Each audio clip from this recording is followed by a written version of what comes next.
Hey guys, welcome to Brian's Man Cave. So today I'm doing another YouTuber spotlight. These are just a chance for me to kind of show off some of the other YouTubers out there in the community because frankly, uh, it's hard. I mean, when you do a channel, when you create your own channel, it's really difficult to find to build an audience and for people out there to actually stumble upon your channel in a sea of other YouTubers. It's very difficult.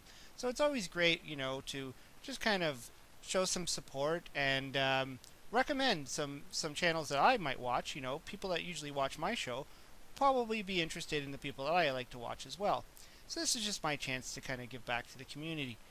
And today I've chosen Retro Raider. And Retro Raider is a cool guy. I mean, he calls himself Johnny Retro.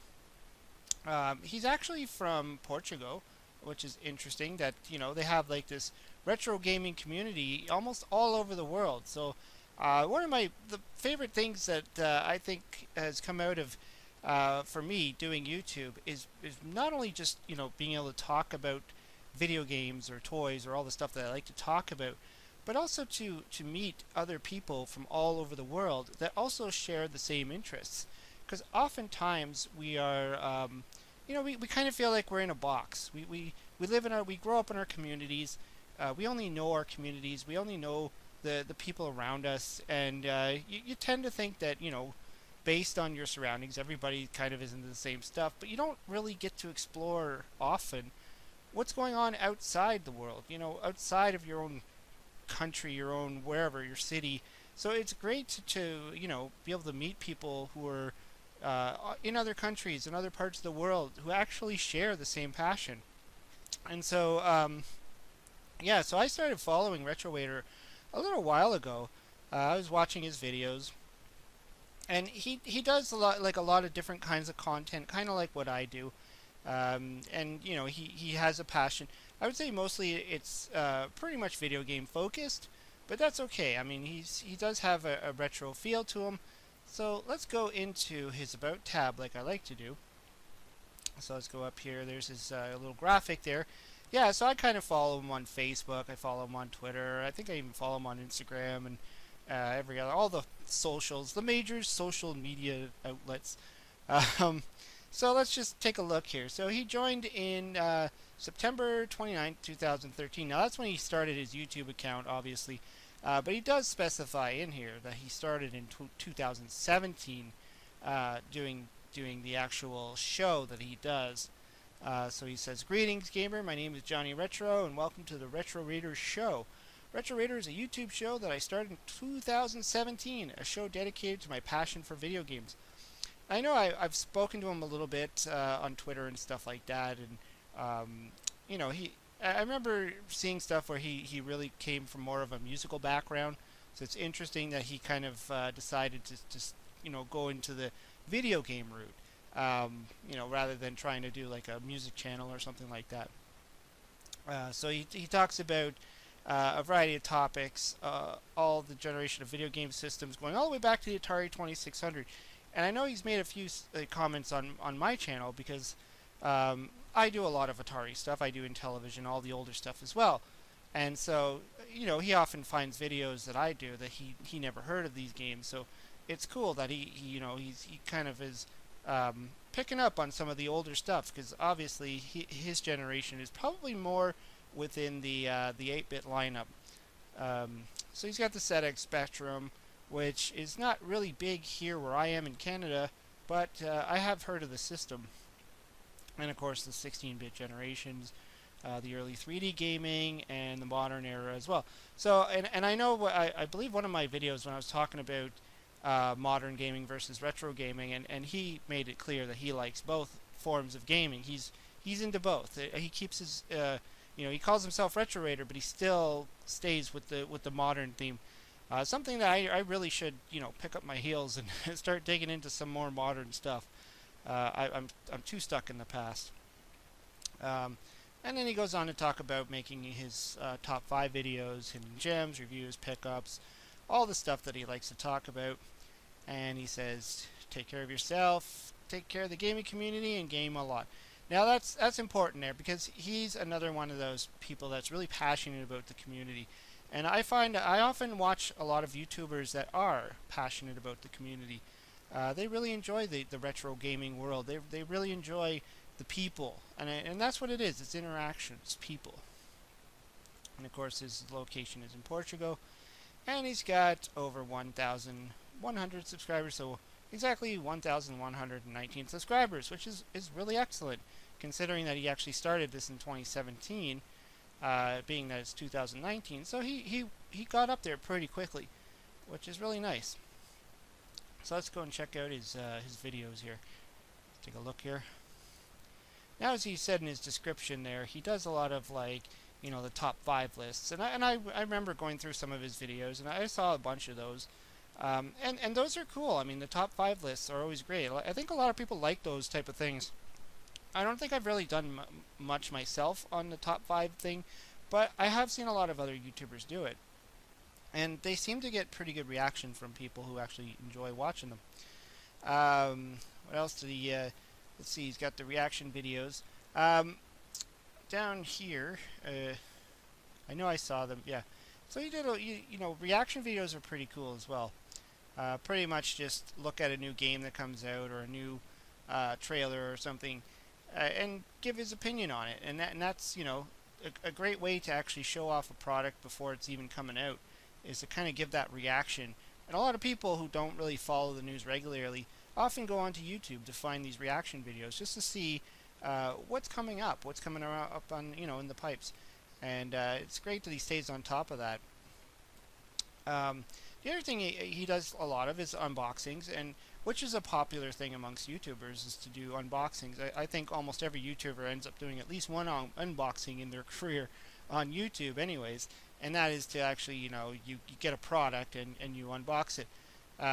Like this retro unit, I remember seeing the previews to that. I don't think I've watched the video yet, but he did a pretty good unboxing on things like the Retron 77, which I still don't actually have yet. I haven't actually found one, but I watched his video on it, and it's great that, you know, he's an Atari fan, so to see him actually getting into something like the Retron 77 is pretty cool.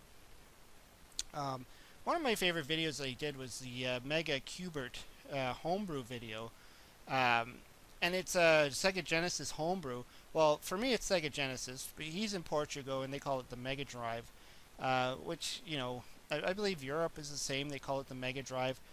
So here in America, North America, well, Canada, we called it the Genesis. But he did a little homebrew on Cubert, and he did it around the same time I did my PlayStation Cubert game. So that was kind of cool. Like, we both were kind of talking about Cubert around the same time.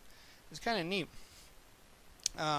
Some of the other things he does is giveaways, and I've noticed that. Like, I remember he was doing his 1K subs giveaway over here, where he gave away a copy of Tomb Raider that meant a lot to him, and he decided to give it out. Now, keep in mind, Portugal uses the PAL format, which is a different kind of coding, I think, encoding for TVs. So in North America we have NTSC, and there he has PAL. So you have to remember that the games that he has, they're going to be a different format than over here, so they wouldn't work. So he has to keep his audience, like if he's doing the giveaways, to things like that. Over here, actually, he did a retro gaming channels to watch, which was really cool because he included me in there, which was a nice surprise. I totally didn't expect that. And at that time, I wasn't even at 1,000 subscribers yet. And I think because of his video, he really helped me push over to that 1,000 subscribers. Because after he did his video, I started actually getting some more, you know, people starting to watch my show. And they were leaving comments down below that Retro Raider or Johnny Retro sent me. So that was actually pretty cool of him to do that. I mean, it doesn't seem like it's a typical thing that he does. So that was really nice, and, you know, he narrowed it down to my channel, and I think he had like 1 or 2 other channels in there as well. So that was pretty cool of him. And another video that he did I thought was interesting, I'm just going to go down here, was this one. I remember watching this one, so 8 months ago. Gee, time flies. And I remember watching it. He did a really fun experiment where he took a um, an Atari joystick, a typical standard Atari joystick, and he plugged it into a Sega Genesis. And we all know that the Sega Genesis, at least most of us know, the Sega Genesis has the same port. And oftentimes, what people do is they will use a Sega Genesis controller on an Atari because the Sega Genesis controller has many buttons. Only one of them is needed for the Genesis, or sorry, for the Atari. However, he did it backwards, where he decided to try and use that controller with one button and the stick instead of the gamepad on his Genesis, and it was really interesting. It was a really interesting experiment. Obviously, it didn't go very well because if you try and play Sonic the Hedgehog, you need all the buttons and to use a stick like that. But just to come up with something like that was actually pretty neat. So I really liked his video there. And there was another video I remember watching, is this one, where he was talking about a hack of the Pokemon Yellow game on Nintendo. And the Pokemon games were all Game Boy games in the beginning, and so this was actually a port over onto an actual Nintendo cartridge. It was a yellow cartridge. It looked cool, and he did a full-on video of it, and that really looked. I was quite impressed by it. Again, it's something where it's probably like in the PAL format and all that, but regardless, I think it was a cool video, and it looked awesome to just see that. And so that's just the kind of content that he likes to do. Anyways, yeah, if you want to see someone that actually talks a lot about the modern world and into the retro theme, mostly around the Sega period, Nintendo Sega period, if that's your thing, if you're really into that, I would suggest go and check him out. He's got a lot of cool things, and he even if you speak Portuguese, he even does a few videos in Portuguese. Which is kind of neat as well. He'll put in some subtitles for us English-speaking people, but that's just cool too, that he likes to keep his native tongue in there. Anyways, let me know what you think of Retro Raider. If you haven't checked him out yet, maybe you should go and try and see what you like, see what videos he's into. I think he's been into what was it, the Kingdom of Hearts, yeah, lately. So if you're following along with that story, go check him out. Anyways, hope you liked the video.